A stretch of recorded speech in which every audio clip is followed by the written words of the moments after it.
Alors faisons une requête en base de données pour quand on fait un getBooks. Actuellement, donc on a ça, et on a hardcodé, et donc ça c'est pas vraiment super. Alors, on va aller dans notre books controller, on va faire notre getBooks, et alors qu'est-ce qu'on va lui dire? On va lui dire, bah, au lieu de faire res.send de books, oups, pardon, blablabla. Hop, attendez, voilà, on a un books, je vais lui dire const books est égal à voilà, book.find par exemple. Alors là, vous allez dire, attends, mais ce books là, il a la même valeur, enfin, il a le même nom que le books qui est là. C'est un problème? Oui, mais non, parce qu'en fait, là, j'ai fabriqué un books, c'est une variable locale, et donc il n'y a pas de conflit. Donc par contre, là, quand je fais un res.sendBooks, il va d'abord chercher la variable locale, donc autrement dit celle qui est juste là en ligne 19. Et s'il ne la trouve pas, là, il va prendre le books qui est défini à l'extérieur, dans le scope plus global. Mais normalement, ça devrait être bon. Donc je fais un book.find, a priori, je pense que ça suffit, hein. On va loguer, voir qu'est-ce qui... hop, on va loguer. Alors, hop, cd point, cd espace point, et voilà, npm run dev.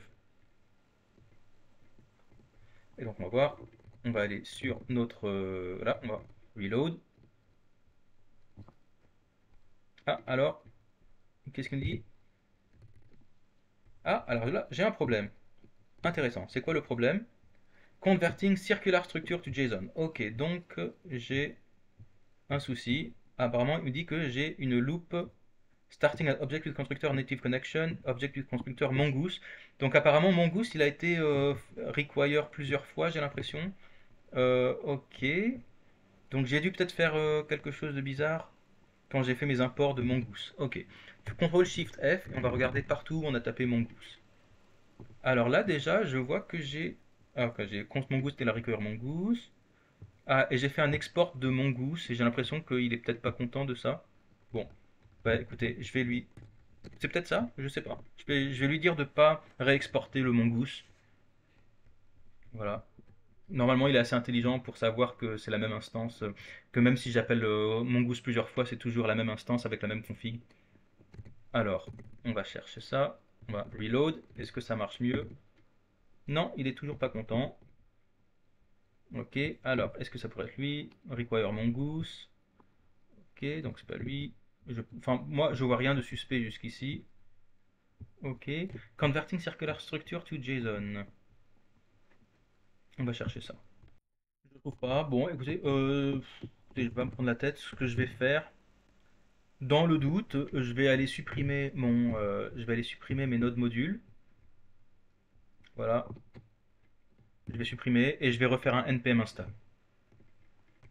Oui, je veux supprimer. Voilà, donc là il m'a tout supprimé. Je vais refaire un npm install.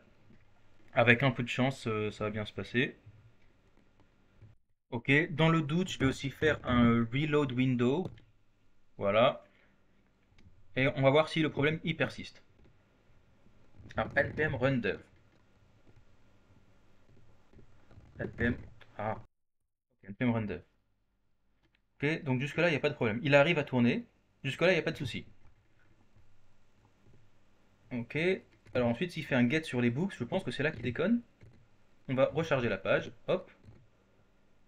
D'accord. Et donc c'est là qu'il y a un problème. Donc ça veut dire que c'est sur le books qu'il y a un souci, je pense. Alors, où est-ce qu'on est? On est dans le index.js. Il va faire un app require de config.app. Alors le express a l'air bien, le core a l'air bien, le app a l'air bien. J'ai mon port, j'ai les cores, express JSON, app.listen et j'exporte mon app. Alors peut-être qu'il faut que peut-être que le app.listen, il faut le faire après avoir tout fait. Euh, Peut-être que le app.listen, en général, le app.listen, c'est le dernier truc qu'on fait. Donc c'est pas impossible que le app.listen soit un petit souci. Écoutez, je vais prendre ce app.listen et puis je vais le mettre dans le index.js. Comme ça, là, voilà. On a le app.listen qui vient après les app.use. Alors par contre, il a besoin du port. Alors évidemment, le port sera où? Donc voilà, oh, bon, je vais le prendre là. Et puis le port, on va le mettre ici. Voilà. Est-ce que ça pourrait améliorer les choses? On va voir. Faire reload. Non, c'est toujours pas ça. Mais en tout cas, je pense que c'est bien d'avoir mis le listen à la fin. Alors, on va chercher. Donc, c'est pas le users router qui a un problème, c'est le books router. Alors, on va voir le books router. Qu'est-ce qu'il fait? Il fait un require de db.books. Ok. Alors, attendez. C'est bon, en fait, c'est venu juste après le fait que je fasse un const books ici. Vous savez quoi? Je vais commenter cette ligne-là et on va voir si ça marche. Ok. Je vais lui demander de faire un get. Ouais, là ça marche. Donc, ok, très bien. Donc, en fait, le souci, c'était que quand je lui demandais de faire un console log de books, ok, c'est que quand je lui demandais de faire res.send, quand je lui ai dit books est égal à books.find, là, en fait, je pense qu'il y a peut-être eu un conflit. Bon, je sais pas, c'est bizarre. Je vais l'appeler books in db pour voir si, si ça se passe mieux. Déjà. Hop. D'accord. Et donc là, ça se passe mieux. Non, bah écoutez, bah il y avait un conflit sur le nom, alors. Ok. Bon, bah c'est bon, c'est intéressant à savoir. Ok. En tout cas, mon books in db, il est là. Du coup, et je vois qu'à nouveau, c'est un énorme machin. Donc en fait, je devine que c'est une promesse que j'ai oublié de faire await. Et donc, évidemment, on va mettre un async devant. On va faire comme ça. On va reload. On va regarder les books qui nous sortent. Allez, allez, allez. On va relancer. Hop. Allez. Ah, alors il y a un souci, c'est quoi? OperationBooks.find buffering timeout after 10 000 millisecondes. Il n'a pas réussi à se connecter, du coup, on dirait. Ah bah oui, regardez, j'ai pas le message qui me dit connected to database. D'accord, c'est intéressant. C'est intéressant. Alors, normalement, je lui ai bien dit de faire un app.listen après s'être connecté, hein. Là, j'ai bien server is running on 4000. Mais j'ai l'impression. Est-ce qu'il s'est pas connecté à Mongo? Alors, on va voir.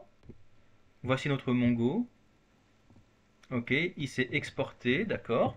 Ah, j'ai l'impression qu'il a. Eh oui, j'ai l'impression que cette fonction n'a jamais été exécutée. Regardez, si je fais console.log running file mongo.js, j'ai l'impression qu'elle n'est jamais exécutée. Eh oui, effectivement, vous voyez qu'en fait, elle n'est jamais exécutée. Pourquoi? Bah parce que j'ai oublié de l'importer quelque part, je pense.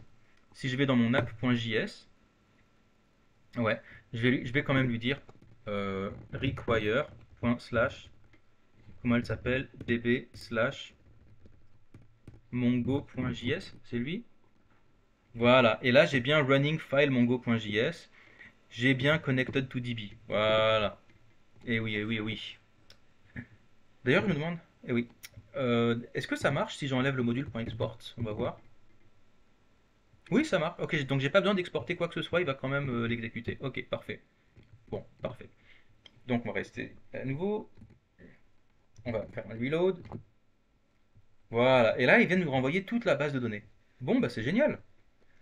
Et ben maintenant, on va lui de dire, bah, puisqu'il nous a renvoyé la base de données, bah, c'est ça qu'on va renvoyer au client. Res.send et on va lui dire books in DB. Voilà, comme ça. Alors vas-y, reload. Et là, très bien. Donc là, voilà tout ce qu'il y a dans la base de données. Bon, bah écoutez, c'est bien. Moi, ce que je vais faire maintenant, c'est que puisqu'on a ça, je vais supprimer notre books là, ici, qui nous a juste créé des soucis. Donc lui, hop, je l'enlève. Du coup, lui, je l'enlève. Et maintenant, au lieu de l'appeler books in DB, voilà, on va juste l'appeler books tout court. Et on n'aura aucun conflit. Voilà. Et on va faire un reload. Voilà, et ça a l'air de bien se passer. Parfait. Donc maintenant, ce qu'on va faire dans la vidéo d'après, c'est de regarder maintenant qu'est-ce qui se passe au niveau des images. Donc je vous dis à tout de suite.